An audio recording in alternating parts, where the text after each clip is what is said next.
The morning Rebecca died, I was reading the newspaper. My granddaughter was supposed to be helping me sort through estate paperwork that afternoon.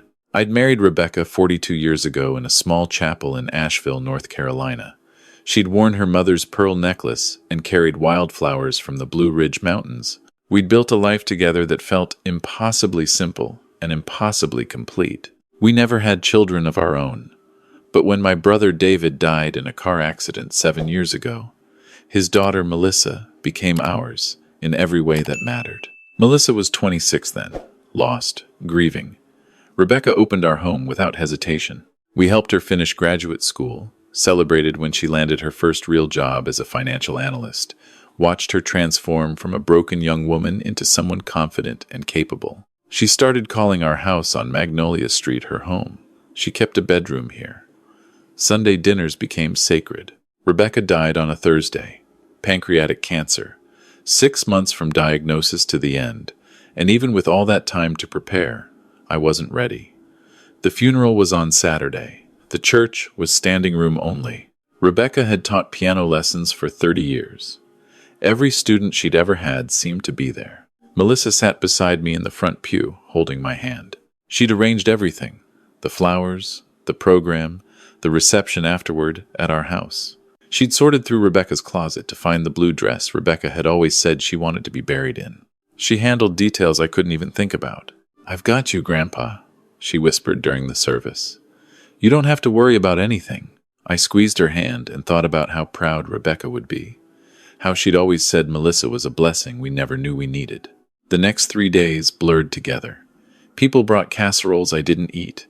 Cards arrived in the mail with words that meant well, but couldn't touch the emptiness. I wandered through our house, Rebecca's presence everywhere. Her reading glasses on the side table, her coffee mug in the sink, the piano in the living room that nobody would ever play quite the same way. Melissa checked on me twice a day, brought groceries, helped me figure out which bills needed paying. She'd taken a week off work, she said, to make sure I was okay. On Tuesday morning, exactly 5 days after Rebecca's funeral, my phone rang at 7:30. I almost didn't answer. I'd been avoiding calls, letting them go to voicemail, not ready for another round of condolences. But something made me pick up. "Mr. Brennan? This is Victor Kowalski. I'm Rebecca's estate attorney." I sat down at the kitchen table. "Yes, I remember. We met briefly after the funeral. I apologize for calling so early." His voice was careful. "But I need to see you today, this morning, if possible, in person." "Is something wrong with the will?" There was a pause. "I'd prefer to discuss this face-to-face. Can you come to my office? Say, 9 o'clock? I looked around the empty kitchen. I had nowhere else to be. "I suppose so." "Good. And Mr. Brennan?" Another pause, longer this time. "Please don't mention this call to anyone. Not yet. I'll explain when you get here." The line went dead before I could ask what he meant. Victor's office was in downtown Asheville, in one of those old buildings on Patton Avenue with crown molding and creaky hardwood floors. The receptionist led me to a conference room overlooking the street. Victor was already there, a man in his mid-50s with silver hair and reading glasses perched on his nose. He stood when I entered. "Thank you for coming, Mr. Brennan." He gestured to a chair. "Can I get you coffee? Water?" "I'm fine." I sat down, studying his face. He looked tired, worried. "What's this about?" He closed the door, then sat across from me. Between us on the table was a thick manila folder. "I've been Rebecca's attorney for 15 years, he began. "She trusted me with everything, her will, her financial planning, her business records, from when she ran the piano studio as an LLC. He touched the folder, but didn't open it. About 4 months ago, she came to see me. She was concerned about some irregularities she'd noticed. My chest tightened. What kind of irregularities? Financial ones. Rebecca was meticulous about her accounts. You know that. She balanced her checkbook to the penny every month. I nodded. It was true. Rebecca had been the organized one in our marriage. She started noticing small discrepancies. A withdrawal here that she didn't remember making. A transfer there to an account she didn't recognize. At first, she thought it was her mistake. The cancer diagnosis had just come, and she wondered if the stress was affecting her memory. But it wasn't her mistake. No. Victor opened the folder. Inside were bank statements, highlighted in yellow. She asked me to investigate quietly. She didn't want to alarm you while you were both dealing with her diagnosis. She thought maybe it was identity theft, something we could handle discreetly. He slid the first page toward me. It was a statement from our joint checking account.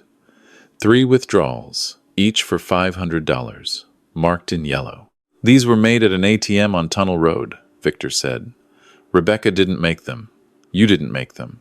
But someone with access to your ATM card did. I stared at the dates.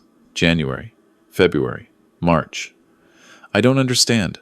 Our cards were never stolen. No. But someone close to you would know where you kept them. Someone who'd been in your house many times. Someone you trusted completely. The room suddenly felt very cold. Victor pulled out more statements. It started small. ATM withdrawals. Then it escalated. Transfers to a Venmo account. Online purchases that were immediately refunded to a different account. Checks written for household expenses that never went to any household vendor. How much are we talking about? Over the past 18 months? He met my eyes. $63,000. The number hit me like a physical blow. I gripped the edge of the table. 63,000? Rebecca discovered most of this in her last month. She was going through everything, putting her affairs in order. That's when she realized how extensive it was. She documented everything, traced every transaction. And then she found this. He pulled out a printout of an Instagram account. The profile picture showed a young woman I recognized immediately. Melissa. But the photos below were nothing I'd ever seen. Melissa in Las Vegas. Melissa at expensive restaurants.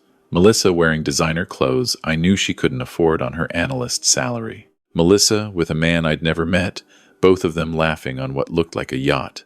The timestamps on the photos matched the dates of the withdrawals. Rebecca hired a private investigator. Victor continued quietly. She had to know for sure. She had to know if. He trailed off, then started again. The investigator confirmed that Melissa has a gambling problem. Online poker, mostly. Some sports betting. She's been losing steadily for 2 years. She's approximately $90,000 in debt to various creditors and at least one loan shark. I couldn't speak, couldn't move. The man in the photos is Marcus Shepard. He introduced her to high-stakes gambling. He's currently under investigation for fraud in 3 states. Melissa has been using your money to try to dig herself out of the hole. But she keeps gambling, and the hole keeps getting deeper. I looked at the photos again. Melissa's smile in the pictures looked manic, desperate. Nothing like the granddaughter who'd held my hand at the funeral. Why didn't Rebecca tell me? Victor's expression softened. She wanted to. But she was dying, Mr. Brennan. She had maybe 6 weeks left when she figured this out. She spent her last days deciding what to do. She didn't want to burden you with this while you were watching her die. She thought maybe Melissa would stop after she was gone. Maybe it was just a phase. He pulled out a sealed envelope. My name was written on it in Rebecca's handwriting. She left this for you. She wanted you to have it after the funeral, once you'd had time to grieve. She made me promise to give you the evidence first, and then this letter. My hands shook as I took the envelope. I turned it over, not ready to open it. There's one more thing, Victor said. Rebecca changed her will 3 weeks before she died. She left you everything, as expected, but she added a codicil. Melissa gets nothing, not $1. And there's a provision that if you choose to contest this decision and give Melissa money anyway, it all goes to charity instead. She cut her out completely? Rebecca wanted to protect you. She was afraid Melissa would drain everything after she was gone. This way, legally, you can't give Melissa access to the estate, even if she manipulates you into wanting to. I sat there, holding Rebecca's letter, staring at the evidence of my granddaughter's betrayal, and I felt something inside me crack. Not break, crack. The kind of damage that would never fully heal. What should I do? Victor folded his hands. That's not my decision, but I'll tell you what Rebecca told me. She said, Melissa needs help, not money. If Thomas tries to help her with money, He'll only enable her to destroy herself faster. She wanted you to know the truth, so you could make an informed choice. I opened the envelope. Rebecca's handwriting was shaky. She'd written this near the end, when even holding a pen was difficult. My dearest Thomas, if you're reading this, then Victor has shown you what I found. I'm so sorry, my love. I'm sorry you have to know this. I'm sorry I couldn't fix it before I left you. Melissa is sick, not with cancer like me, but with addiction. It's just as deadly if we don't face it. I've watched her spiral for months, and I've been too afraid to tell you. I kept thinking she'd stop. I kept thinking the next time I checked the accounts, everything would be back to normal. It never was. I know you love her. I love her too. She's David's daughter, and when we took her in, we promised to care for her. But caring for someone doesn't mean protecting them from consequences.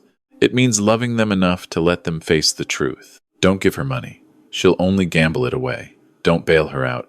She'll only sink deeper. What she needs is treatment, accountability, and a reason to change. I'm sorry. I'm leaving you to handle this alone. I wanted more time. I wanted to see her get better. But time ran out on me. Trust Victor. Trust the evidence. And most importantly, trust yourself. You'll know what to do. All my love, Rebecca. I read it 3 times. Then I folded it carefully and put it back in the envelope. She's coming over this afternoon, I said quietly. Melissa, she said she wanted to help me go through Rebecca's things, decide what to keep and what to donate. Victor's jaw tightened. She's been in the house regularly since Rebecca died, every day. Mr. Brennan, you need to check your valuables. Rebecca's jewelry. Any cash you keep in the house, check it now. I drove home in a daze. Our house on Magnolia Street looked the same as always. White clapboard siding, Rebecca's roses in the front garden, though they were looking scraggly now with no one to tend them. The piano visible through the front window. I went straight to our bedroom. To Rebecca's jewelry box on the dresser. It was lighter than it should have been. I opened it. The everyday pieces were there. The costume jewelry Rebecca wore for teaching. But her mother's pearl necklace, the one she'd worn at our wedding, was gone. Her diamond earrings, an anniversary gift, were gone. The antique brooch that had belonged to my grandmother, which we'd promised would go to Melissa someday, was gone. I sat on the bed, holding the empty jewelry box, and something inside me shifted from cracked to broken. Melissa arrived at 2 o'clock, carrying takeout from my favorite barbecue place. I thought you might not be eating, she said, smiling that bright smile I'd always trusted. So I brought lunch. I took the bag, set it on the kitchen counter, didn't open it. She looked at me more closely. Grandpa, are you okay? You look pale. Sit down, Melissa. Something in my voice made her freeze. What's wrong? Sit. Down. She sat at the kitchen table, in the same chair Rebecca used to sit in for breakfast. The wrongness of it made my stomach turn. I pulled out the folder Victor had given me, placed it on the table between us. I met with Rebecca's estate attorney this morning. Her face went carefully blank. Oh? He showed me some things, some irregularities in our accounts. I opened the folder. $63,000 worth of irregularities over the past 18 months. The color drained from her face. He also showed me your Instagram account, the one where you're living a lifestyle that doesn't match your salary, the one with Marcus Shepard, the one with the gambling. Grandpa, I can explain. Your grandmother knew. I said it quietly. She knew for months. She documented everything. She hired an investigator. She knew about the debt, about Marcus, about the online poker. She knew you'd been stealing from us. Melissa's eyes filled with tears. I was going to pay it back. I swear, I just needed to win a few hands, and I was going to pay it back with what? Your $90,000 in debt. She flinched. How do you? Rebecca knew everything. And she didn't tell me because she was dying, and she didn't want to burden me while I was losing her. My voice cracked. She protected you right up until the end. Even knowing what you'd done, she still protected you. I never meant to hurt her. I never meant... Where's her pearl necklace, Melissa? She went very still. The one from our wedding. The one you helped me choose what dress to bury her in. And you saw that necklace in the jewelry box. And you knew I'd never bury her in it because she was wearing the simple gold cross she always wore. Where is it? Tears streamed down her face. I pawned it. Last week, Marcus said I had to make a payment or they'd... I stood up. The chair scraped against the floor. Get out of my house. Grandpa, please. I'm sorry. I'll go to rehab. I'll get help. I'll get out. You don't understand. They'll hurt me if I don't pay. That's not my problem anymore. I walked to the front door, opened it. You made your choices. You stole from your grandmother while she was dying. You stole from me while I was grieving. You took the one physical thing that mattered most to me and pawned it for gambling money. She stood, desperate. I'm family. I'm all you have left. You stopped being family the first time you stole from us. I held the door. Leave your house key on the table. Grandpa, please. Now. She jumped. I'd never yelled at her before. Never raised my voice once in the 7 years she'd lived with us. She pulled the key from her purse with shaking hands. Set it on the table. I'll pay you back. I promise. I'll get clean and I'll... Victor showed me Rebecca's will. She cut you out completely. You get nothing. And even if I wanted to give you money, which I don't, I legally can't. Rebecca made sure of that. She protected me from making the mistake of enabling you further. Melissa's face crumpled. She hated me. No, I shook my head. She loved you. That's why she did it. Because giving you money would only help you kill yourself faster. What am I supposed to do? That's up to you. Get help. Don't get help. Keep gambling until Marcus's loan shark friends do whatever they do. I don't care anymore. You don't mean that. I met her eyes. I watched Rebecca die over 6 months. I held her hand. I slept in a chair next to her hospital bed. I said goodbye to my wife of 42 years. And the whole time, you were stealing from us. The whole time, you were looking me in the eye and asking if I needed anything while you were robbing us blind. I have a problem. Yes, you do. And it's your problem to solve, not mine. She stood there, crying, looking young and lost, and exactly like the broken girl who'd shown up at our door 7 years ago. But I couldn't let myself feel sympathy. Not anymore. Leave. She left. I closed the door behind her and locked it.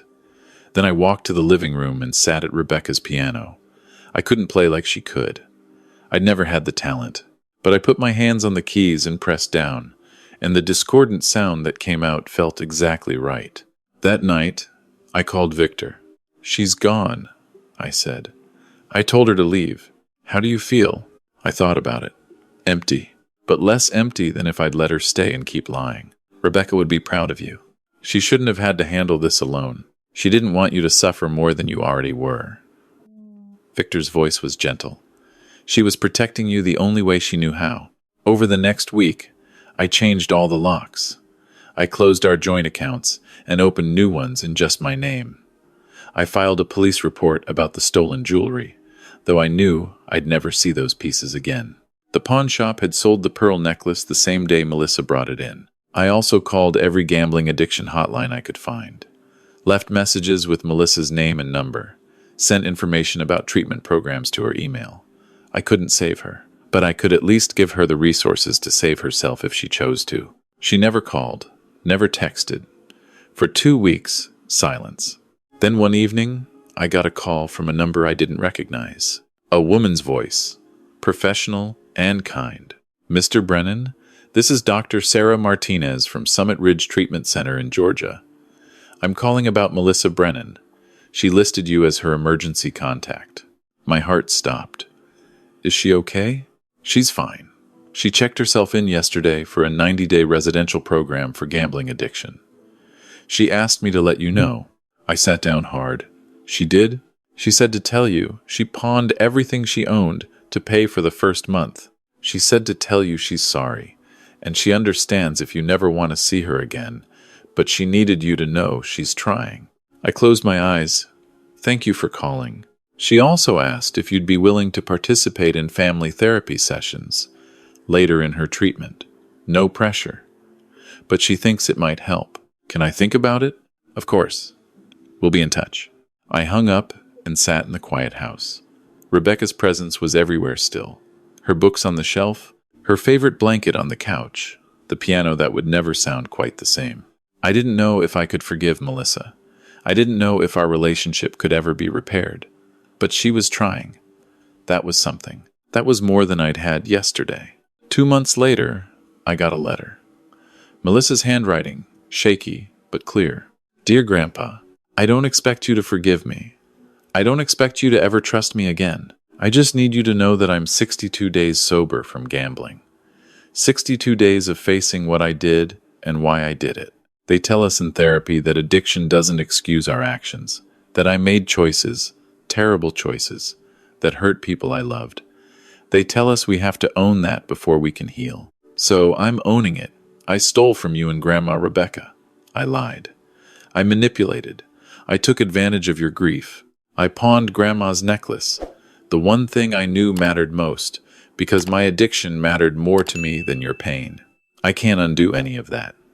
I can't give you back the money or the jewelry or the trust. All I can do is promise that I'm working every single day to become someone who would never do those things again.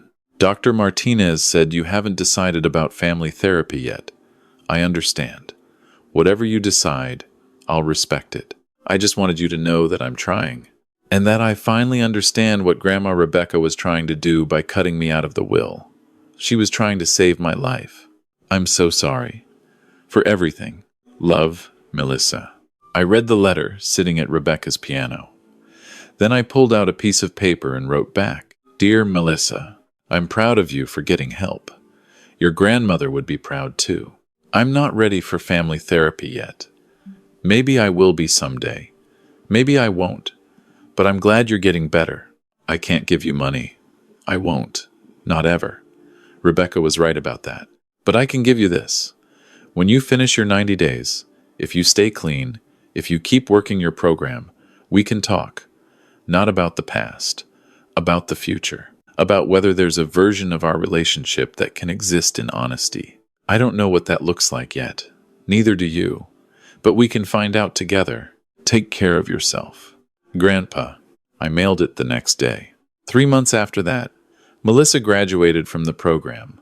She called me from a halfway house in Atlanta, where she'd found a job as a bookkeeper for a nonprofit, making $9 an hour, living with 3 roommates, attending Gamblers Anonymous meetings 5 times a week. I'm not asking to come home, she said. I'm just calling to say I did it. 90 days. I'm proud of you. Her voice broke. Really?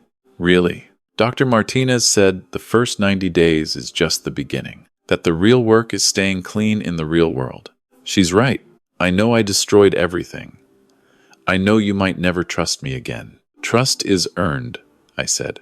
You're earning it. Keep going. We talked for 20 minutes about her job, her roommates, her meetings.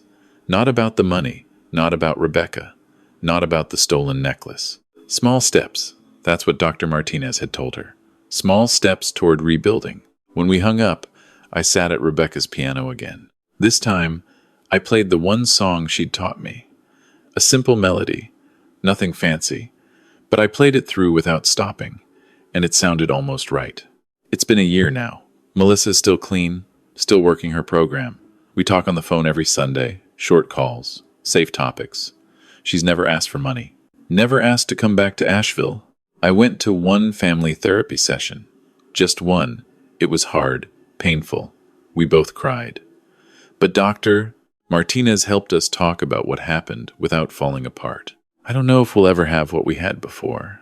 That relationship is gone, destroyed by lies and addiction and broken trust. But maybe we can build something new, something honest, something smaller and more fragile, but real. Rebecca's pearl necklace is gone forever. I've made peace with that. But I found something else in her jewelry box last week. A small envelope tucked in the bottom that I'd never noticed before. Inside was a note in Rebecca's handwriting. Thomas, if you found this, it means I'm gone, and you've discovered what Melissa did. I know you're hurt. I know you're angry. I know you might never speak to her again, and I'd understand.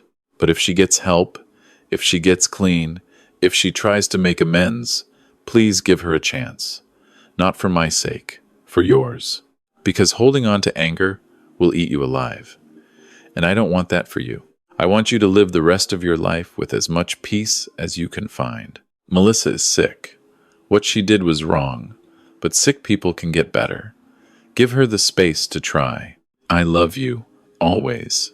Rebecca. I keep that note in my wallet now. Read it sometimes when the anger comes back. When I think about the $63,000, the stolen jewelry, the lies told while Rebecca was dying. And then I remember that Rebecca, even knowing everything, even cutting Melissa out of her will to protect me, still held out hope for redemption. So I do too. Not blindly, not stupidly, but hopefully, because that's what Rebecca would have wanted. And because some things, once broken, can't be fixed. But sometimes, if you're lucky, if everyone involved is willing to do the hard work, you can build something new from the pieces. It won't be what you had before, but it might be enough.